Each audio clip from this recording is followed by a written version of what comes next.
Hello friends. I hope आप सभी ने सीटेट दिसंबर की तैयारी शुरू कर दी होगी। तो आज हम लाए हैं आपके लिए प्रीवियस ईयर क्वेश्चन पेपर, जिसमें आप देख रहे होंगे ये पेपर 1 है, जिसका पेपर आप 2012 की जनवरी में हुआ था। तो आज हम स्टार्ट करेंगे आपके हिंदी का। इससे पहले हम मैथ्स का 2012 जनवरी का और सीडीपी का सॉल्व कर चुके हैं। आज हम करेंगे हिंदी आपका लैंग्वेज 1 में। तो पहला क्वेश्चन था आपका, एक से अधिक भाषाओं का प्रयोग क्यों किया जाता है? पहला, कक्षाई जटिलताओं को बढ़ाता है, या शिक्षकों के लिए गहन समस्या है, या संज्ञानात्मक विकास में सहायक है, या किसी भी एक भाषा में निपुणता में बाधक है। तो किसी भी चीज़ का प्रयोग करने के लिए, अगर किसी चीज़ को सीखने के लिए हम एक से अधिक भाषा का प्रयोग करते हैं, तो कहीं ना कहीं हमारे जो ज्ञान है उसमें अच्छे से बढ़ोतरी होती है, हम अच्छे से अधिगम कर पाते हैं। इसलिए आपका जो 91 का राइट ऑप्शन है वो आपका थर्ड है। नेक्स्ट क्वेश्चन आपका 92 है, दृष्टिबाधित बच्चों को भाषा सिखाते समय क्या ध्यान रखना चाहिए? दृष्टिबाधित बच्चे यानी जिनको देखने में प्रॉब्लम होती है, पहला, उन्हें कक्षा में अलग बैठाना चाहिए ताकि उन पर विशेष ध्यान दिया जा सके, या उन्हें विभिन्न भाषिक गतिविधियों में शामिल नहीं करना चाहिए, या कम पाठों वाली पाठ्य पुस्तक पर निर्माण किया जाना चाहिए, या अधिक से अधिक मौखिक भाषा का प्रयोग करना चाहिए। तो जो बच्चे देख नहीं सकते हैं तो वो सुन तो सकते हैं ना, तो इसलिए हम क्या करेंगे कि उनकी जो क्लास होगी तो हम अधिक से अधिक ऐसी चीज़ों का प्रयोग करेंगे जिसमें हमें बोलना पड़े, मौखिक भाषा का ज़्यादा प्रयोग करेंगे ताकि बच्चे सुनकर सीख सकें।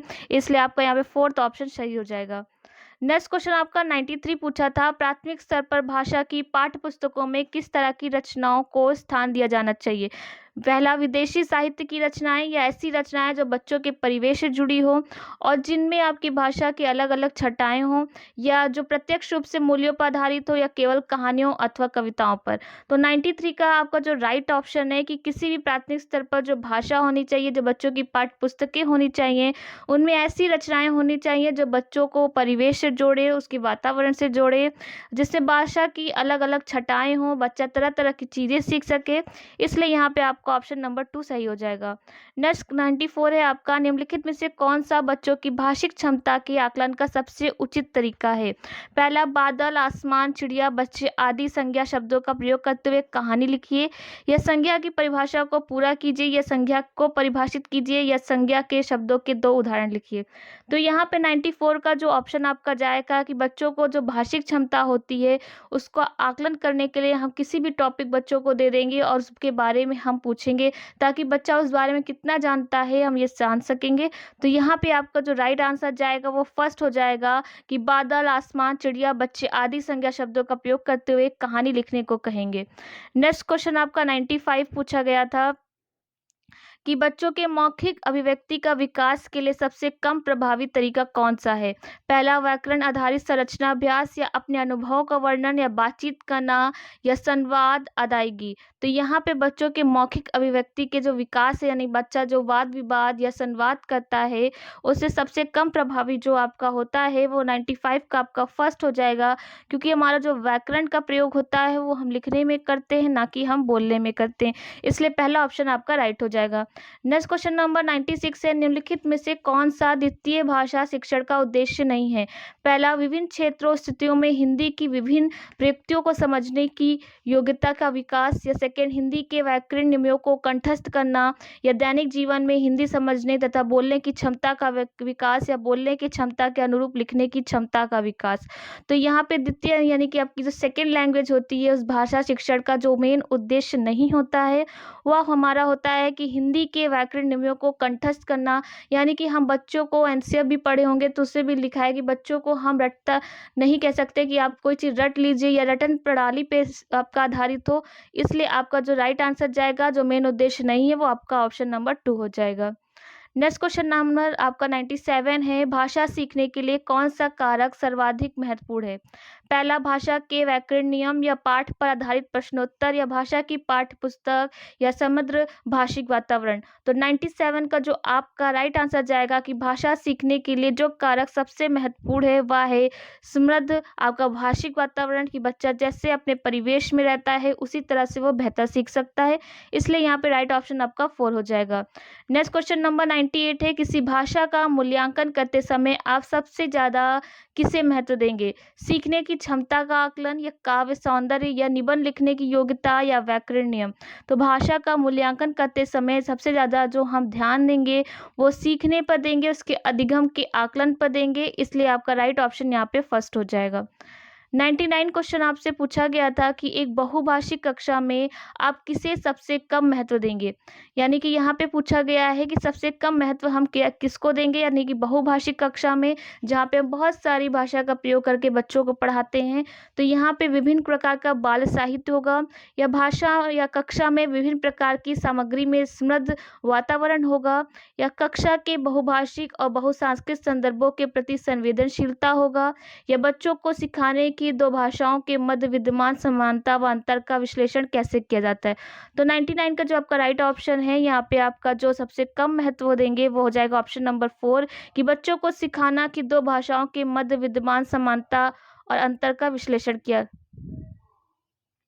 नेक्स्ट क्वेश्चन नंबर 100 है आपका, भाषा की पाठ्य पुस्तक का निर्माण करते समय सबसे कम महत्वपूर्ण बिंदु कौन सा है। तो याद रखिएगा यहाँ सबसे कम पूछा गया है।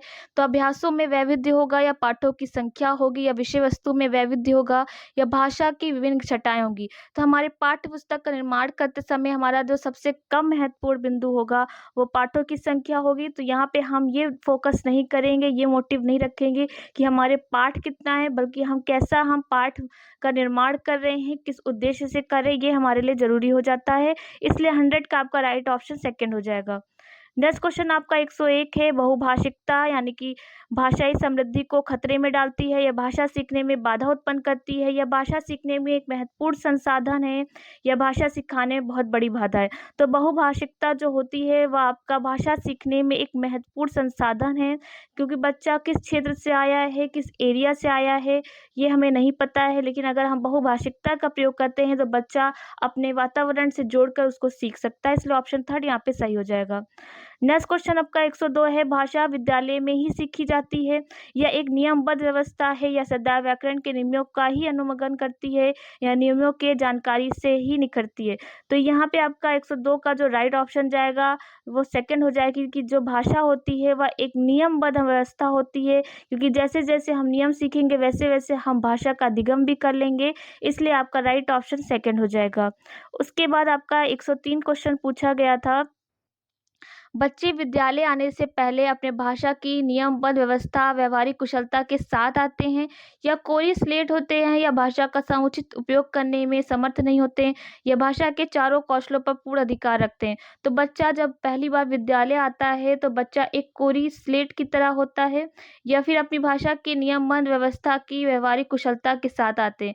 तो यहाँ पे आप कंफ्यूज नहीं होइएगा, क्योंकि यहाँ पे बच्चा एक कोरी स्लेट नहीं आता है, वह कुछ ना कुछ अपने परिवेश से सीख के आता है, अपने घर से सीख के आता है, अपने आस पड़ोस वातावरण से सीख के आता है, इसलिए वह वैसा व्याकरण सीख के आता है जो उसके क्षेत्र में बोला जाता है।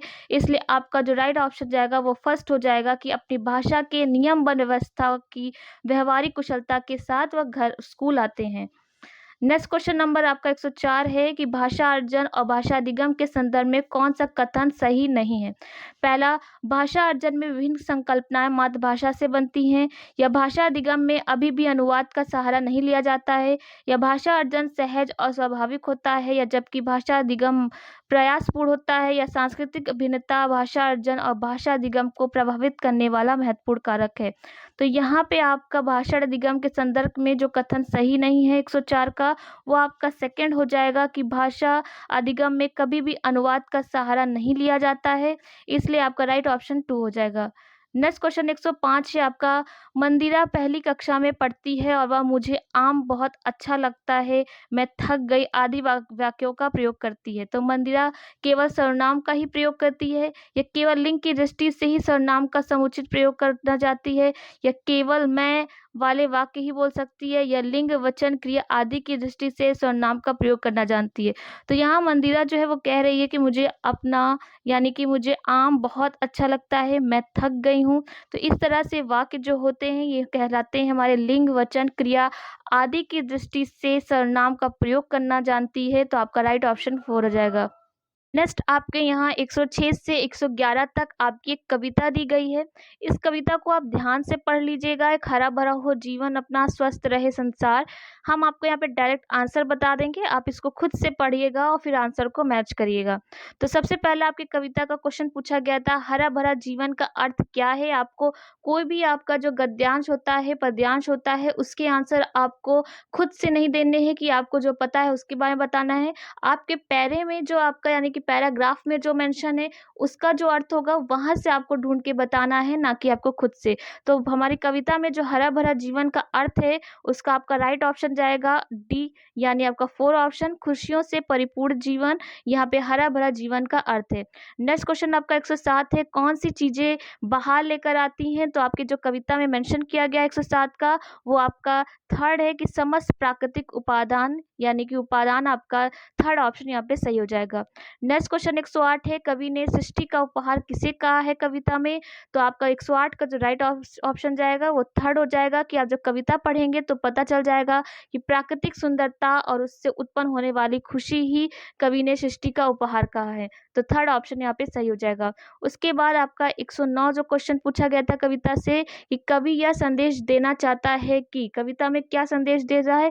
तो आपका जो राइट ऑप्शन जाएगा वो बी हो जाएगा, यानी सेकंड ऑप्शन, पर्यावरण संरक्षण में ही जीवन संभव है, इसलिए आपका राइट ऑप्शन आपका सेकंड हो जाएगा। नेक्स्ट क्वेश्चन आपका 110 है, जग से तुम और तुम से है ये प्यारा संसार, पंक्ति के माध्यम से कवि कहना क्या चाह रहा है? तो इस लाइन का जो अर्थ होगा वो आपका हो जाएगा व्यक्ति और संसार दोनों का अस्तित्व एक दूसरे पर निर्भर करता है, यानी जग से तुम हो और तुम से है ये सारा संसार, यानी कि एक दूसरे पर डिपेंड करते हैं, इसलिए राइट ऑप्शन आपका फर्स्ट हो जाएगा। नेक्स्ट क्वेश्चन आपका कविता से लास्ट है कि अनुपम से क्या अभिप्राय है? तो सुखद होता है, आनंदमय होता है, मनोहारी होता है, या उसकी उपमा ना दी जा सके? तो यहाँ पे जो आपका राइट आंसर है वो आपका है कि अनुपम का जो अभिप्राय होता है जिसकी उपमा ना दी जा सके, इसलिए फोर्थ ऑप्शन आपका सही हो जाएगा। फिर उसके बाद यहाँ से आपका 112 से 120 आपका एक गद्यांश पूछा गया था समस्याओं का हल ढूंढने से। तो यहाँ पे आपको पैरा दिखा देते हैं, अब इसको ध्यान से पढ़िएगा और पढ़ने के बाद ही खुद से करिएगा, ना कि आप डायरेक्ट आंसर देखिएगा। तो यहाँ पे आपका ये पैरा दिया गया था, इसको पूरा डिटेल में यहाँ तक पढ़िएगा। उसके बाद आपका जो क्वेश्चन यहाँ स्टार्ट होगा वो 112 से स्टार्ट हो जाएगा। समस्याओं का हल खोजने पर आधारित अध्ययन किस विषय से जुड़ा हुआ है? तो यहाँ पे आपको पैराग्राफ से ढूंढ के बताना है था। तो यहाँ पे 112 का जो ऑप्शन जाता पैराग्राफ में वो गणित से कहा था कि समस्याओं को जो हल खोजने पर आधारित अध्ययन है वो हमारा गणित है। उसके बाद आपका 113 था, किन बच्चों ने सवाल हल करने में मौखिक गणना का ज़्यादा प्रयोग किया है? तो आपको ऑप्शन से नहीं बताना है, आपको पैराग्राफ से बताना है, इसलिए आपका जो ऑप्शन सही जाएगा वो फोर्थ हो जाएगा। वो जो दुकानदारी करते हैं, बच्चों ने सवाल हल करने में मौखिक गणना की, क्योंकि आप बच्चे को 10 रुपये दे दो और दुकान पे बोलो 5 रुपये की चीज़ लेकर आनी है, तो आप डायरेक्ट बता देंगे उसको हम 10 रुपये देंगे, 5 का सामान लेंगे तो 5 रुपये हमें वापस मिल जाएगा। तो यहाँ पे जो दुकानदारी करते हैं आपका राइट ऑप्शन जाएगा।